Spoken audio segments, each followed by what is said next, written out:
we're under a week away from the general election. You are rerunning for the 7th Congressional District seat. If you were reelected in November, just a few short days away, what are some of the goals that you want to accomplish in your next term? Well, first, let me just say it's an honor every day to represent my home district. I grew up in this district. I know what's possible with resources and opportunities, and I fight every day so that we can have those opportunities and more opportunities and better resources every day. So, for me, when I ran creating better opportunities and providing more resources. And so I believe we've delivered on that promise. We've been able to deliver, millions of dollars in economic development, which creates jobs. Likewise, we've been able to keep many of our rural hospitals open, even those that, should have closed because of lack of resources. And, I fight every day to try to ensure that Alabama actually expands Medicaid so that many of these rural hospitals are closing, and almost 80% of the hospitals that are closing across this nation are closed in states that did not expand Medicaid. So if I were given an opportunity, I feel like that the fight continues, that we still have a ways to go, and I look forward to having the opportunity to continue to fight for our shared values in Congress. This upcoming administration and session will be about lowering costs. It'll be about making sure we're protecting the freedoms and rights, and also just making sure that we are fighting for everyone, not just the rich. And so I think it's really important that as your member of Congress, I'm fighting for you, whether you vote for me or not.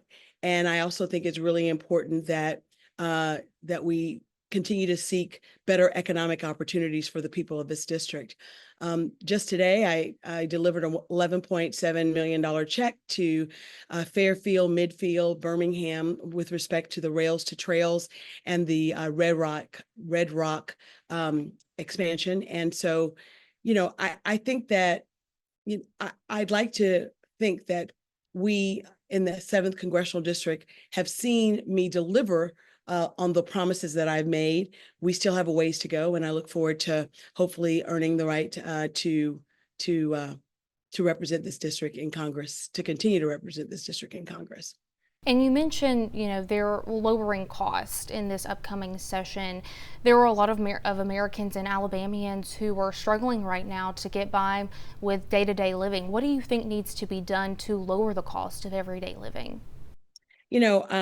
Some of the things that we need to do are to deal with policy. So, for example, in order to lower the costs for prescription drugs, we need to be able to negotiate that. I'm proud that this particular administration, the Biden-Harris administration, in the Inflation Reduction Act, took provisions from a bill that I co-sponsored, which lowered the cost of insulin, a basic life-saving drug that literally only costs $10 to make, and many Alabamians and Americans were paying hundreds of dollars a month. And now our seniors get that medicine for $35. And so, I think that, our policies, especially our taxes, and I sit on the Ways and Means Committee, can help provide some of the relief they're looking for. The child tax credit is another piece of legislation that I've supported. And in fact, during the pandemic for the year 2022, we made fully refundable the child tax credit, and it helped to lift children out of poverty. And so, I just look forward to rolling up my sleeves and continuing to support to draft policies that will help to lower costs. I think all of us as Americans are frustrated by the high rise of costs. We also know that a lot of that was caused by supply chain interruptions that were during the pandemic. But now that we're out of the pandemic, I think it's really important that government seek ways that we can actually lower costs for average everyday Americans. And so those are just several examples of how we can go about doing it. And in vitro fertilization has been pushed to the forefront of really this election cycle, starting right here in Alabama with the Alabama Supreme Court's decision earlier this year. I know that there have been federal bills put forth during the sessions to protect IVF. They haven't made it across the finish line. But do you think that there needs to be federal protections for that treatment? And if so, what does that look like? I believe in very strongly that the decisions about women's health care should be made by those women and by their healthcare professionals and not by government.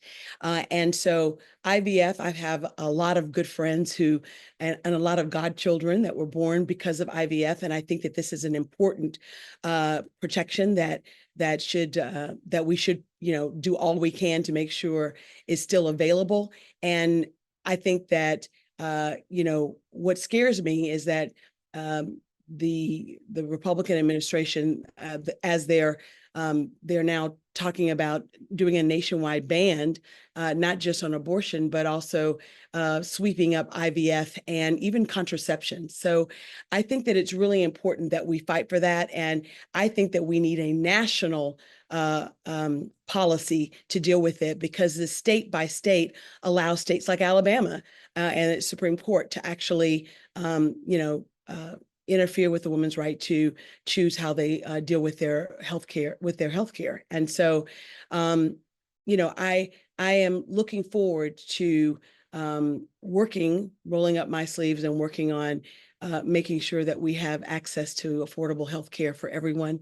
And I believe health care should be a right and not a privilege for the few.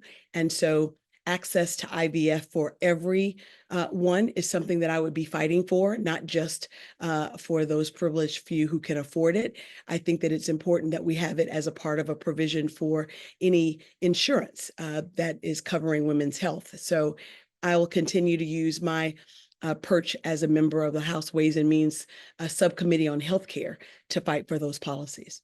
And of course, the city of Birmingham has lowered total violent crime this year so far, but unfortunately has seen a rise in homicide rate, including really devastating incidents like 2 mass shootings this year. Do you think there's something that can be done in Congress at the federal level to help curb these types of violent incidents? Absolutely. And in fact, I think that on the heels of the mass shooting that took place in Birmingham, we had $37 million come from this administration to help lower and prevent crime, but also to deal with mental health and mental illness. I know that I look forward to on Monday providing $3 million to the city of Birmingham to deal with mental health issues. I also fully support the DOJ's efforts to increase police and law enforcement, and was thrilled to be able to help provide those resources to Bessemer, to Selma, to Birmingham.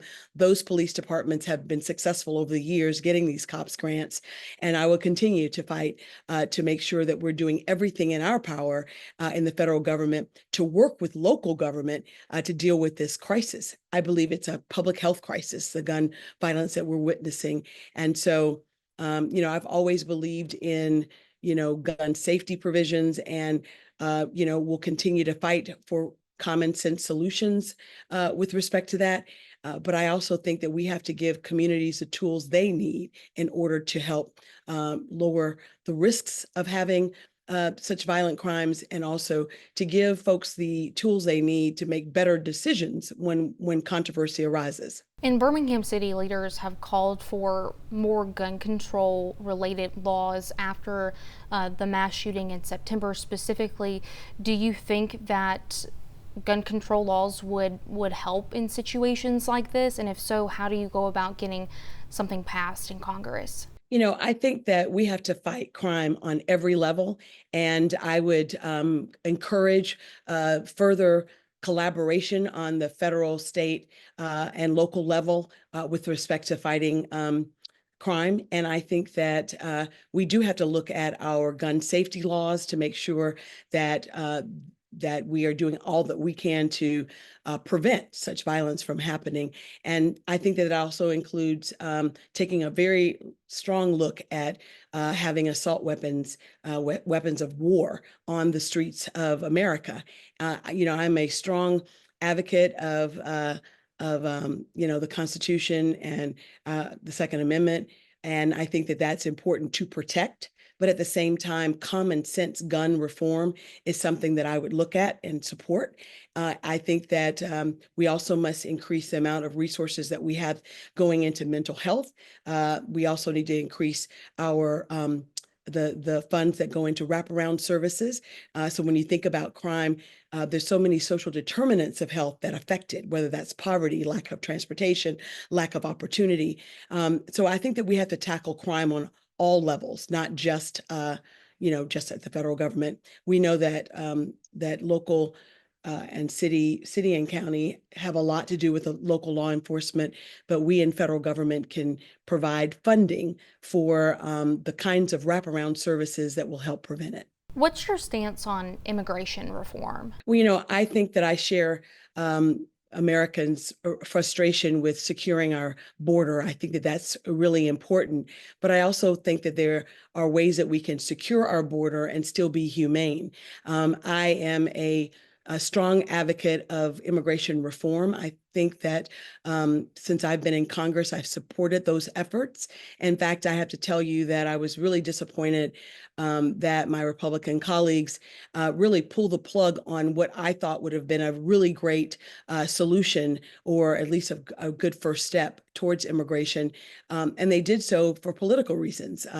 And I just think we have to, when dealing with this issue, with any issue really, we should be putting people over politics, not playing political games with people's lives. And the immigration system is a broken system, and we have to be adults in the room and deal with it. And I think that part of that is taking a very long look at our asylum laws, definitely increasing the amount of law enforcement at the border, and also trying to give a pathway for citizenship for those dreamers and others that have, really earned their citizenship. So I think that there's a way that we can be tough, but at the same time, be humane and not break up families, and not really acknowledge that we are a nation of immigrants, and that this nation was built by immigrants. And so we can honor our very strong past, and at the same time secure our borders,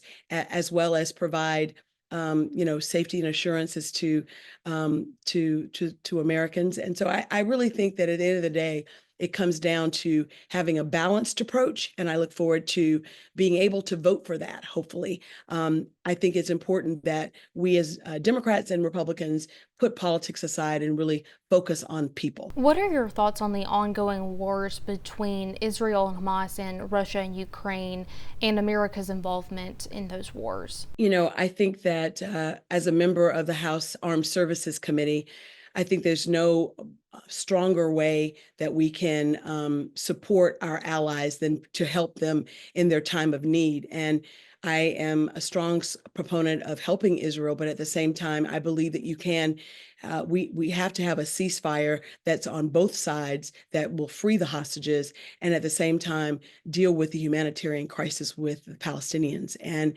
so I don't think that it's an either or. I think it's an and I look forward to continuing to work across the aisle and with the administration to deal with the serious effects of this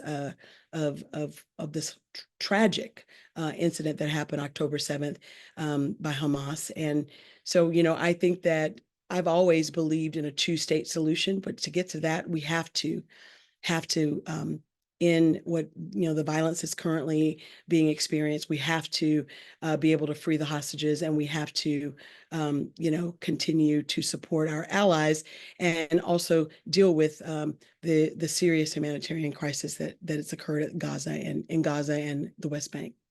And we can do it. Yes, ma'am. Those are pretty much all the questions I had for you. If there's anything else that you wanted to add, you're more than welcome to say. Sure. For me, the reason I ran for Congress was to really to restore hope and to create opportunities in my home district. And I believe that we've delivered on that. I believe that on the three main areas that I strongly committed myself to, which is economic development, healthcare, and also uplifting communities that have been left behind, that we've done that. We've done that, and I look forward to continuing to roll up my sleeve if I'm so lucky, and humbly ask my constituents to send me back to Washington so that we can continue to fight for our shared values. You cannot represent this district, a district steeped in history, the Civil Rights District of America, without understanding that my job is not just to uplift the current folks who are in this district, but the legacy of this district, which is a legacy, a very strong legacy of voting rights and civil rights, and we've been able to do that, whether it's by preserving our history, whether it's continuing to carry the seminal piece of legislation, the John Robert Lewis Voting Rights Advancement Act, that would fully restore the Voting Rights Act. This is also, I think, a very important. You didn't ask about voting rights, but I think that you cannot. I believe on the ballot, our democracy, our very democracy is on the ballot, and we must do all that we can to ensure that this experiment called democracy succeeds.